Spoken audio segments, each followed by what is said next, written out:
Bonjour à tous, je me présente, je m'appelle Noélia Blessing et ce matin j'ai eu un fort message de la part du Saint-Esprit que j'aimerais partager avec vous, J'aimerais qu'on ouvre nos Bibles dans Matthieu 28, verset 19 qui dit: Allez donc et faites de toutes les nations mes disciples, baptisez-les au nom du Père, du Fils et du Saint-Esprit, et enseignez-leur à mettre en pratique tout ce que je vous ai prescrit, Et moi, je suis avec vous tous les jours jusqu'à la fin du monde. Donc c'était dans Matthieu 28, verset 19. Alors en fait, je voulais parler de l'évangélisation parce que c'est quelque chose qui monte en ce moment, qui monte fort dans mon esprit, que je voulais partager. Donc en fait, je voulais commencer déjà par l'évangélisation dans la musique. Parce que c'est quelque chose qui me frustre. En tant que chante, je comprends pas. On a été envoyé en France. On a été envoyé en France pour évangéliser les Français. Mais je comprends pas pourquoi on joue de la musique africaine. Toi, tu veux évangéliser un Normand, mais t'es là, tu le joues en Sébène 3 temps. Qu'est-ce qu'il va comprendre dans cette musique? Qu'est-ce qu'il va recevoir? Au lieu de lui jouer la pop qu'il connaît, au lieu de lui jouer je ne sais quoi là, le blues, le funk que lui, il peut comprendre.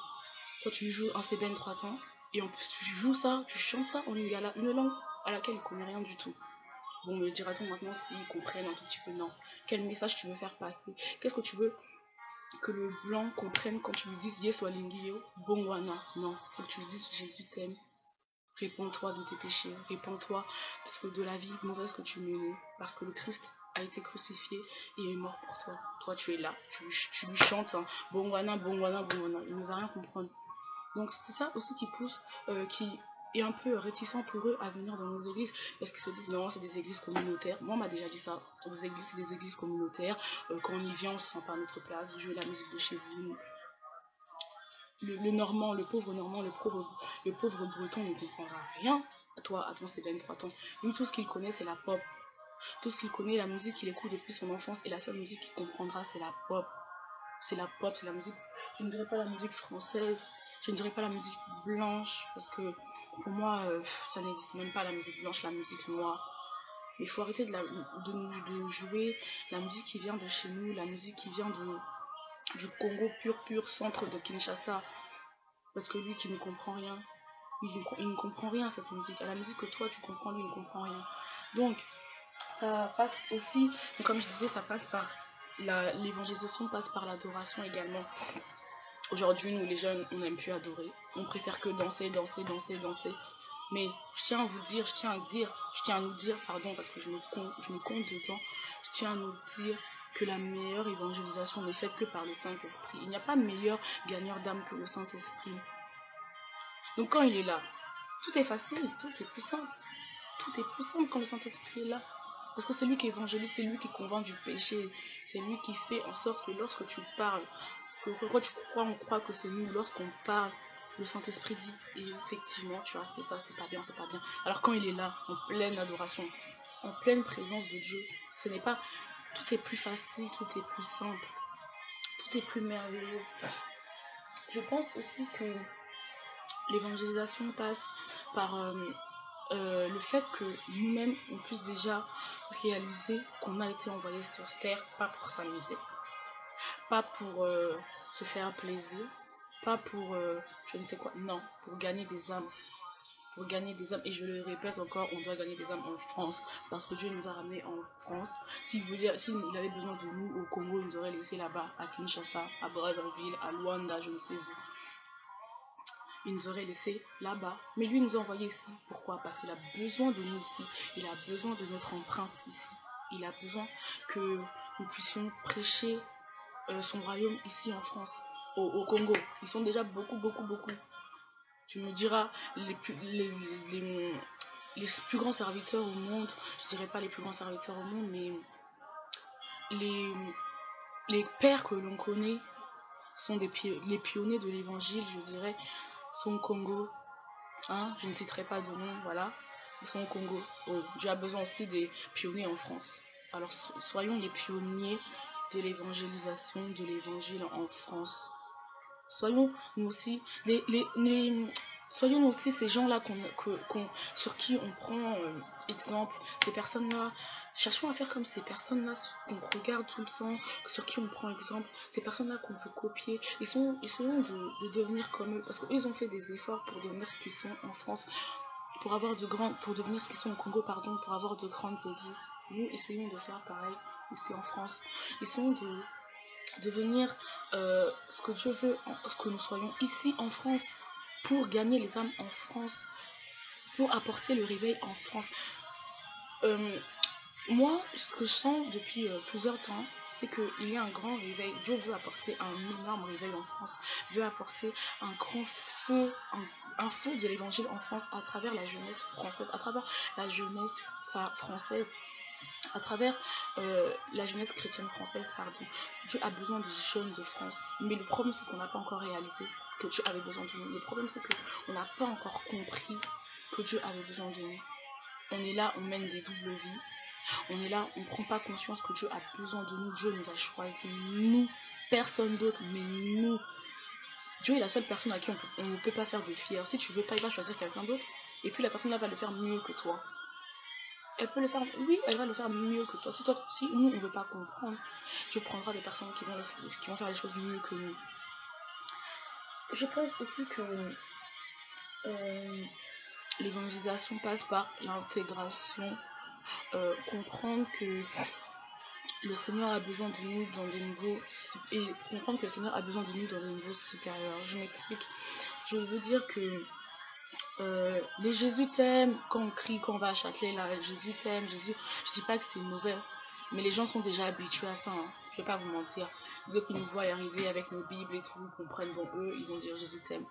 Mais ce Jésus que nous prêchons, ce Jésus que eux disent Jésus t'aime, Jésus prêche, on ne le voit jamais. On ne voit même pas ses faits. Nous, on est là, on va crier à Châtelet, Gare du Nord, hein, Massy-Palaiseau, Saint-Denis là-bas.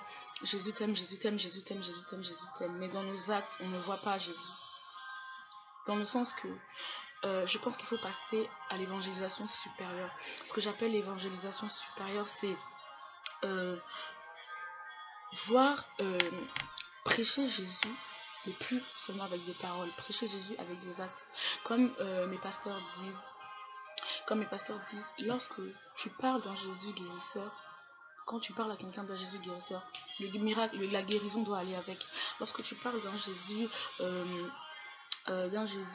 qui résout des problèmes, la résolution des problèmes doit aller avec. Tu ne peux pas dire Jésus te guérit, mais la personne reste toujours malade. La personne reste toujours malade. Excusez-moi. La personne reste toujours malade. Tu ne peux pas parler d'un Jésus qui donne la paix, mais toi, lorsque tu prêches Jésus, tu n'accordes même pas la paix. La personne ne se sent pas en paix.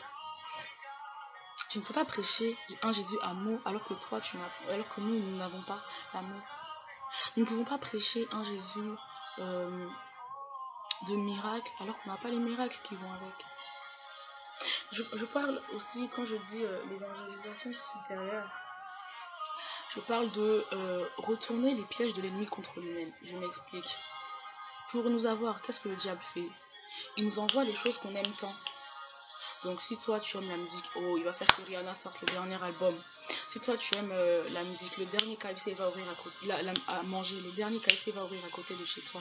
Si toi tu aimes la mode, le dernier jean que tu voulais là, il va sortir et puis il faudra que tu l'achètes. Ce que j'appelle retourner les pièges de l'ennemi contre lui-même, c'est se dire, bon, qu'est-ce que les Français aiment? Qu'est-ce que les Français aiment? Les Français aiment la musique. Je vais utiliser leur propre musique pour leur prêcher Jésus. S'ils font de la pop, on va faire de la pop. Si les Français font de la pop, ils aiment la pop, on va faire de la pop. Hein? Et à travers cette pop-là, on va leur prêcher Jésus. Si les Français aiment, vu que les Français aiment la gastronomie, là, ils aiment manger. Hein? La France aime manger. Et ben moi, je vais faire en sorte de devenir le meilleur chef de France. Lorsqu'on me dira, mais qui t'a appris cette recette? Qui t'a appris à mélanger les ingrédients comme ça? Qui t'a appris à faire ceci? Je veux dire, c'est le Saint-Esprit qui m'a enseigné ceci. Si moi j'aime la mode, et ben je vais faire en sorte de créer ma propre marque de mode de vêtements chrétiens. Mais je n'ai pas besoin de dire, marque chrétienne. Non. Et puis je vais demander au Saint-Esprit de m'inspirer afin de dessiner des vêtements que tout le monde portera. Même les païens porteront. Et lorsque les païens porteront, se demanderont mais qui a créé cette marque, et qui verront que c'est moi, toi ou ceci qui a créé cette marque, ils viendront nous voir, et ils demanderont mais comment tu as fait, d'où est venue cette inspiration? Et là on dira c'est le Saint-Esprit qui m'a inspiré tout ça. Si toi tu aimes la musique, hein, nous qui aimons bien chanter, nous qui aimons bien jouer la musique, on va demander au Saint-Esprit de nous inspirer la plus belle mélodie, la plus belle musique, afin que lorsque les gens écouteront cette musique, se demanderont mais non, d'où vient cette musique, qui est la personne qui a écrit cette musique? Et lorsque l'on viendra te voir et on te dira qui t'a appris à écrire comme ça, tu diras c'est le Saint-Esprit qui m'a inspiré. Je pense que, et puis si nous continuons à toujours rester en communauté, toujours rester entre nous, toujours se dire bon on va toucher les blancs mais on va toucher les normands, hein, les chinois avec nos sébènes 3 temps, on va continuer à jouer nos rumba, on va continuer à jouer ceci, ça marchera pas. Il faut, comme je disais tout à l'heure, retourner les pièges de l'ennemi contre lui-même. Oh, parce que c'est ce qu'il fait contre nous. Donc on va reprendre ces pièges, ce qu'il fait contre nous, on va le retourner encore contre lui. Oh, ben oui, parce que ce qui nous attire, lorsque nous on aime bien les choses, hein, quand on sait ce qu'on aime seulement, il est plus facile à l'ennemi d'utiliser cette chose qu'on aime tant. Si c'est Facebook, il va utiliser toujours Facebook pour nous éloigner du Saint-Esprit, nous éloigner de la face du Seigneur. Eh ben non, nous utilisons Facebook de manière à ce qu'elle nous rapproche du Seigneur. C'est la même chose pour la musique, c'est la même chose pour la mode, c'est la même chose pour le chant, c'est la même chose pour tant de choses. Si toi tu aimes l'ingénierie, si toi tu aimes inventer, fais en sorte d'inventer, demande au Saint-Esprit de t'inspirer pour inventer cet appareil que personne n'a pu inventer encore. Et qui sera utile à la société. Les gens, lorsqu'ils utiliseront cet appareil, se diront c'est ça qui nous manquait, Et puis lorsqu'on viendra te voir pour te dire où tu as eu cette inspiration, tu diras c'est le Saint-Esprit qui m'a inspiré. Moi je trouve que c'est les meilleurs moyens d'évangéliser. Exceller. L'excellence permet d'évangéliser également. Lorsque tu excelles, lorsque tu montes, les gens se demandent mais comment cette personne fait pour monter comme ça? Comment cette personne fait pour aller si vite? Et lorsqu'on viendra te demander, tu diras c'est le Saint-Esprit qui me permet. Oh oui, parce que ça intrigue. Oh oui, ça intrigue. Vous ne voyez pas dans les émissions, ils interrogent toujours les gens pour demander mais comment tu avais fait ça? Comment ceci? Comment cela? Et les gens expliquent. Donc nous faut qu'on excelle. Comme ça, lorsqu'on nous demandera, on dira c'est le Saint-Esprit. C'est le Saint-Esprit qui m'inspire. Et là, lorsque les gens te demandent le Saint-Esprit, toi tu es là, tu expliques. Oui, le Saint-Esprit a été envoyé par le Christ. Vous savez, lorsque Jésus est mort, patati, nanani, nanana, là tu expérimentes, là tu expliques. Et puis les gens voudront aussi connaître ce Saint-Esprit-là, voudront aussi connaître ce qui te permet de faire la différence, voudront avoir ce que tu as, donc avoir le Saint-Esprit. Donc, en fait, les gens se dirigent, les gens ne nous apportent, les païens ne nous accordent plus trop d'importance. Pourquoi? Parce que les chrétiens, on est les plus pauvres, on a les travails les plus bas de la société, on est en bas de l'échelle sociale. Oh, les païens sont plus élevés que nous. Les païens ont 3 voitures, toi, chrétien, tu n'arrives pas à t'acheter une seule voiture. Moi, j'ai envie de dire, beaucoup de gens pensent que Jésus était pauvre. Jésus n'était pas pauvre. Jésus avait un trésorier. Son trésorier était Judas. Il n'y a que les gens riches qui ont un trésorier. Il n'y a que les gens riches qui ont un trésorier, oui, pour gérer leur fortune, pour gérer leur argent. Jésus avait beaucoup d'argent, car il avait besoin d'un trésorier pour gérer son argent. Beaucoup pensent que Paul était pauvre, et Paul était riche, Paul avait l'argent, Paul était Paul était fabricateur de tentes. Et puis à l'époque, on ne se logeait qu'en dessous de tentes. Donc des tentes, imaginez la fortune de Paul. Paul n'était pas pauvre. Jésus n'était pas pauvre. Jésus n'était pas pauvre. Jésus avait l'argent. Donc comment nous qui sommes les disciples du Christ, nous appelons disciples de Christ, nous pouvons vivre dans la pauvreté? Oh, toi qui vis dans la pauvreté, tu veux aller évangéliser un païen qui est plus riche que toi. Pourtant ton maître est celui qui détient l'or et l'argent. Ce n'est pas normal. Ne voyez-vous pas que ça colle pas ensemble? Hein? Non, il faut vraiment se poser des questions. Moi, je veux être celle-là, celle qui évangélisera. Moi, je demande toujours au Seigneur, Seigneur, fais de moi une personne qui, par les actes, par le chant, par la classe sociale, pourra toujours te prêcher. Fais de moi, Seigneur Jésus-Christ, cette personne-là, oh Père, fais de moi cette servante-là qui, par sa classe sociale, pourra dire, j'ai un Jésus, j'ai un Dieu riche, j'ai un Dieu qui subvient à mes besoins, j'ai un Père, oh là là, j'ai un Père qui me nourrit, qui m'habille, j'ai un Père qui remplit mon compte en banque. Parce que, comment dire, Jésus dit, il faut s'occuper premièrement des choses du royaume et toute chose nous sera donnée par-dessus tout. Donc nous qui sommes enfants de Dieu, nous qui évangélisons, nous qui devons évangéliser, pardon, on se préoccupe plus de non, il faut que je travaille pour gagner mon pain. Non, je ne dis pas que c'est mauvais, hein. Bien sûr, il faut travailler. Il faut travailler pour gagner son pain, il faut travailler, il faut étudier pour avoir un bon métier plus tard et puis faire permettre d'évangéliser. Et je me dis, ce n'est pas tout.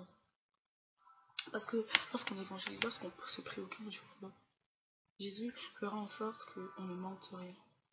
Que les vêtements ne soient pas notre source d'inquiétude. Que la maladie, que la santé ne soit pas notre source d'inquiétude. Que ce qu'on mange, ce qu'on va manger demain, aujourd'hui, après-demain, dans 2 mois, dans 3 semaines, ne soit pas notre source d'inquiétude. Il faut s'inquiéter de combien d'âmes par jour vont au ciel, combien d'âmes par jour reviennent au Père. Oh oui, parce que le diable travaille, le diable fait... Oh non, beaucoup pensent que Satan est paresseux, Satan n'est pas paresseux. Comment notre ennemi peut avoir autant d'avance sur nous, autant de vitesse sur nous? Et nous qui travaillons pour le Dieu omniscient, le Dieu qui sait tout, le Dieu qui voit tout. Et nous n'arrivons même pas à comprendre, à déchiffrer les clés de la société, ce qui se passe dans la société. On subit. Il faut qu'on réalise avant le plan. Il faut qu'on comprenne avant le plan de l'ennemi. À long terme, il faut qu'on sache que là, l'ennemi fait ça. À long terme, ça va finir par là. Ah non, nous, on vient, on intervient, bam, le plan de l'ennemi bloqué. Mais ça, aujourd'hui, ça ne se passe plus. Moi, je prie pour que ici, en France, durant l'année 2015, que juste l'île de France change. L'île de France soit bouleversée par l'évangile.